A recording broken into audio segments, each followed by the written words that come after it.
Hello, bonjour. Voici la deuxième partie de l'interview de Meghan Markle. Vous savez, l'interview qu'elle a donnée au magazine Variety. Donc, c'est une deuxième partie. On va commencer par la fin de l'introduction, puis on commencera par l'interview elle-même. Voilà, on commence. Après la période de deuil, Meghan accepte de s'asseoir à nouveau pour une longue discussion sur son chemin vers le présent. Elle craint que tout commentaire sur la reine ou sa belle famille ne soit une distraction du deuil, mais continue de célébrer l'icône. Elle s'anime en parlant de la chaleur du soutien qu'elle a reçu des milliers de citoyens avec lesquels elle a interagi pendant son séjour au Royaume-Uni, sans parler des deux importants produits de documentaires qu'elle et le prince Harry ont conclus avec des géants du streaming, Netflix et Spotify. Les deux jeunes enfants, Archie Harrison, 3 ans, Lilibet Diana, au centre de la maison Sussex. La mission singulière derrière Archewell, et avec quelle ténacité, elle s'est battue pour construire la vie et l'entreprise de ses rêves. Le monde pleure la perte de la reine. Comment s'est passé cette fois, Meghan? Il y a eu une telle effusion d'amour et de soutien. Je suis vraiment reconnaissante d'avoir pu être avec mon mari pour le soutenir, surtout pendant cette période. Ce qui est si beau, c'est de regarder l'héritage que sa grand-mère a pu laisser sur tant de fronts. Certes, en termes de leadership féminin, elle est l'exemple le plus brillant de ce à quoi cela ressemble. Je ressens une profonde gratitude d'avoir pu passer du temps avec elle et apprendre à la connaître. Ça a été une période compliquée, mais mon mari, toujours optimiste, a dit « Maintenant, elle a retrouvé son mari ». Le journaliste. Est-ce que quelque chose s'est passé pour vous dans votre relation avec la reine depuis sa mort, Meghan?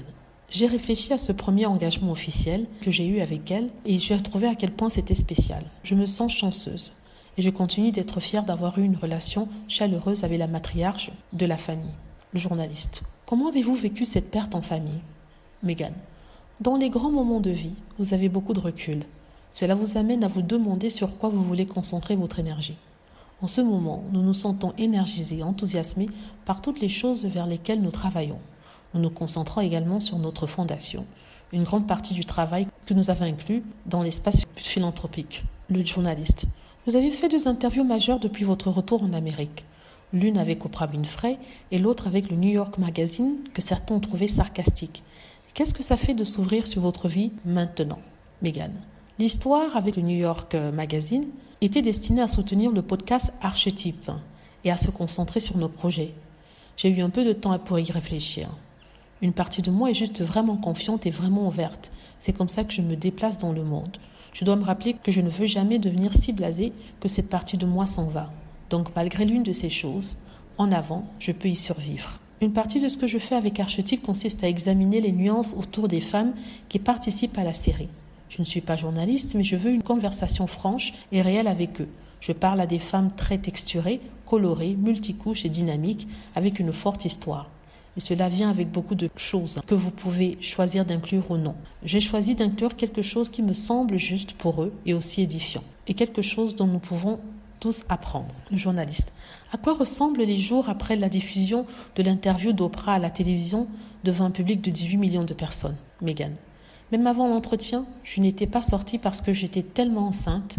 La seule chose dont je me souviens vraiment, c'est l'anniversaire de Gloria Steinem. Quelques jours après sa diffusion, je voulais vraiment la célébrer lors de ce que je pensais être un petit déjeuner d'anniversaire intime.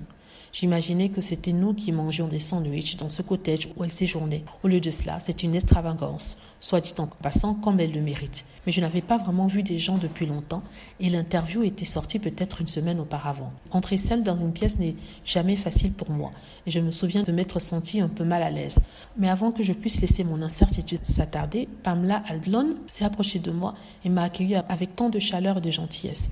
Elle m'a fait visiter la pièce et à chaque tournant, plus de générosité et d'amour se faisant sentir.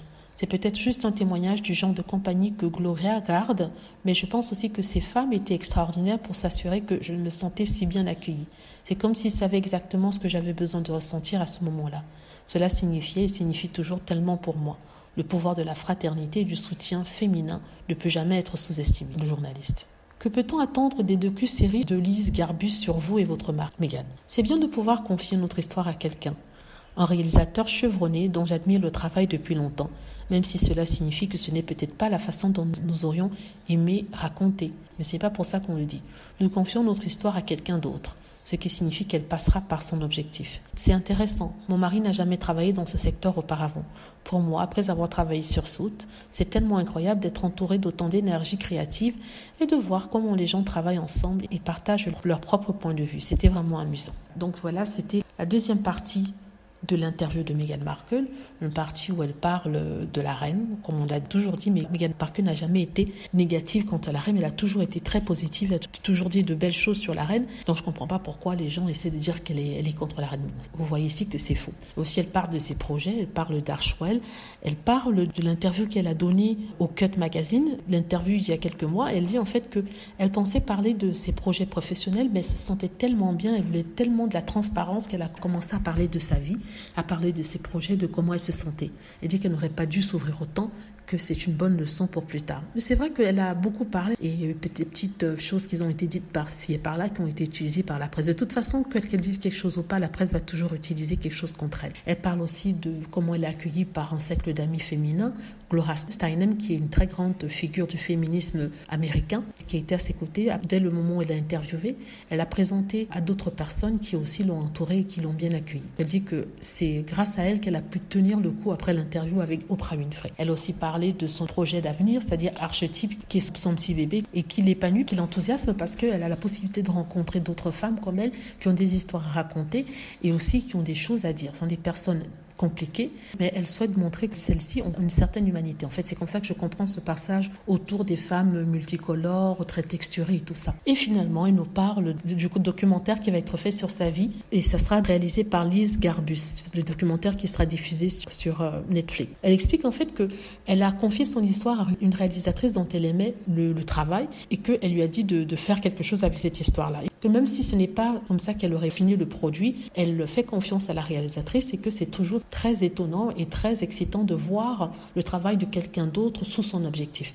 Donc ici, c'est très important de parler de ça parce que les journalistes ont lu ce paragraphe-ci et sont mis à dire que voilà, Meghan Markle se désolidarisait de Netflix et du documentaire qu'ils vont faire sur elle et sur le prince Harry. C'est faux. Elle dit tout simplement que moi, si j'avais réalisé le documentaire, j'aurais peut-être mis un point sur ceci au lieu de ça.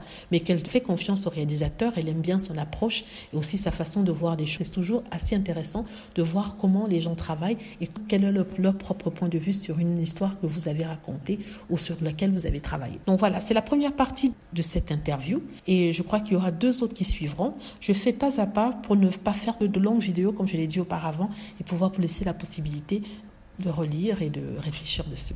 Voilà, dites-moi ce que vous en pensez. J'espère que vous avez aimé la vidéo. N'hésitez pas à cliquer sur like si c'est le cas, à vous abonner pour plus de vidéos et à cliquer sur la petite cloche afin d'être averti lorsque je pose